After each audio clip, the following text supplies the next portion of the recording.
You need to get to that 10K marker by yourself. Focus on making revenue-driven decisions, like profit-led decisions. Start with audience. Don't think about software. Make sure your product is really solving a mission-critical need. Find the place where you want to be. I think a lot of people starting out give up too early. Hi, my name is Johan Hoffman and I'm the host of the Grow Your B2B SaaS podcast. Season 2 of the podcast is already a wrap. Similar to Season 1, I interviewed 20 industry experts on how to grow your B2B SaaS. I all asked them the exact same question: what kind of advice would you give somebody to growing to 10K monthly recurring revenue? We created a summary episode, which is going to be live on all podcast platforms, and we created a summary of the summary video, which you're watching right now. So if you like this video, make sure to check out the full podcast episodes later on. Have fun. Keep that focus on sales. If you're doing sales led and it is working, even if you think, okay, well, we're getting in a few viral sales, we want to sort of test that more. Okay, do that, but keep that focus on sales led. It's trying to figure out who are the early adopters. The first 10, for me, still you gotta buy. What that means is you either gonna give discount on your time or on your product or features, whatever. But get the use case. Give discount or whatever you do, get the use case. That is the ultimate, right? Very conscious about, or start talking about now at least, as co-founders, before you bring on your first employee, which type of company is it we want to build? Which type of culture is it that we want to build? And also make it very clear where you want to be in 3 years. How does it look? What's the feel when you enter the office? What's the impact you've had on the world? What does the media say about you? What does employees say about you as an employer? Kind of those things. Envision those things. For almost everyone, it takes 10 years. I think a lot of people starting out give up too early. Probably make almost nothing in your first 2 years. That's really common. It's the same for any business. For my first 2 years of running FE International, I could just about pay my rent. I think after 10 years, that's where most people get to that 8 or 9 figure revenue range. But you need to decide if search is going to be a part of your business strategy. Because if you start now, that could be really great for you. You could also do it later, but it could be really powerful to start now because it's compounding. Do some stuff and look at what are the leading indicators here that this is probably true. And if there's something where you're in doubt whether it works or not, then it's probably not working.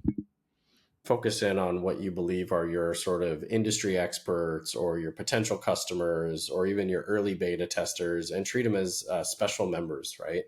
Maybe they're going to get grandfathered into some sort of product, but just like make sure you recognize the value that they're bringing and keep it small at first, because running a community, as I said, of any size, whether it's a customer advisory board or a larger scale, it does take time and it does take dedication. First, you empathize with people that you understand their problem and a solution that is working. Then you strive for stickiness, which AKA is retention. After you have retention, and only after you have retention, do you focus on virality? Do you focus on revenue? And then you finally focus on scale. But at this stage, retention, everything about retention. So if you're focusing on improving the user onboarding for any reason at all, it should be to get better retention.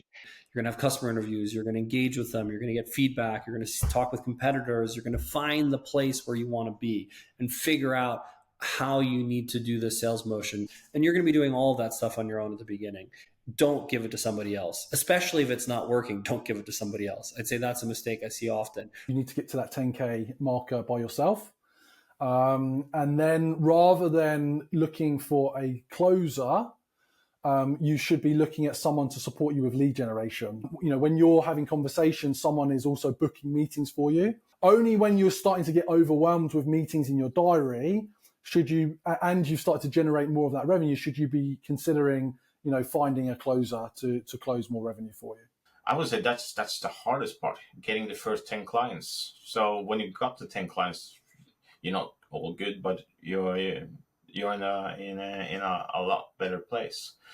Don't try to overachieve and do everything at once. Just start with the homepage, call the outreach, friends, family, 5-10 euros a day on ads.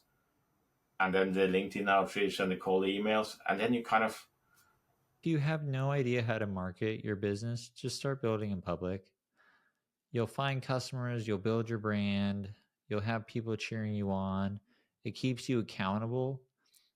You'll get instant feedback. There's so many benefits to it. You'll definitely get copied though. But don't worry about that. I always say if you're not being copied, try harder. They start going out there because you're gonna pivot, you're gonna change a little bit here and there. Like we've seen startups change so much from the initial idea just because they opened up shop and they just went out and talked to people. And I think when growing up to 10K MRR, I think that's the most valuable thing you could ever do. Start with audience. Don't think about software. Build an audience first. It's going to make the software launch way cheaper, way faster, way easier. LinkedIn content, email newsletter, podcast, YouTube channel,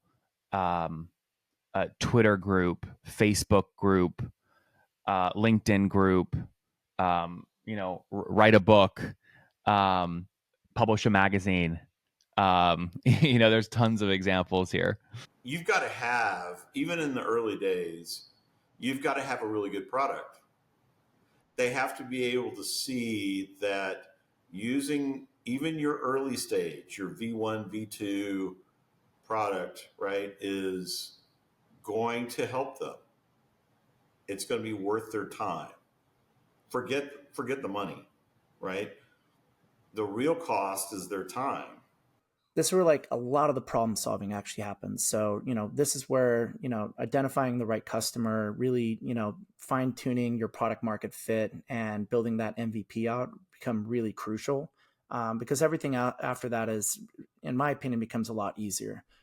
Talk to your customers, get that feedback, get very granular, build everything brick by brick, customer by customer, and get right down to the problem and solve it, as effectively and simply as you possibly can for the customer.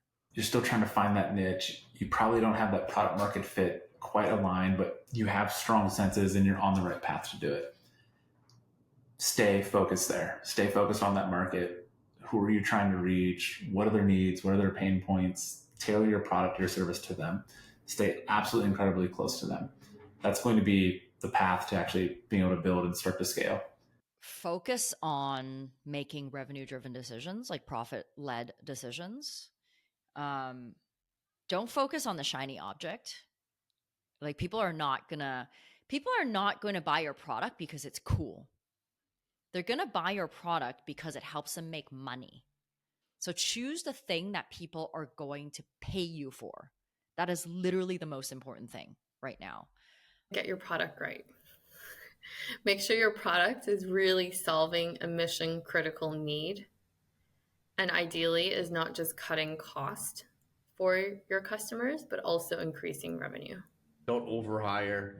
And I would say to really optimize and automate your process before hiring people, because you're going to have a lot of opportunity to automate and optimize your process. That is the end of the summary of the summary. So if you liked this video, check out the full summary episode on all major podcast platforms, or just dive right into the episode of the person you liked. This podcast is sponsored by Veritas. We help you to set up, manage, and scale an affiliate program, which is a really cost-effective and scalable way to grow your MRR. If you like this content, give us a thumbs up, give us a like, subscribe. I'm not sure where the button is, but much appreciated. Cheers.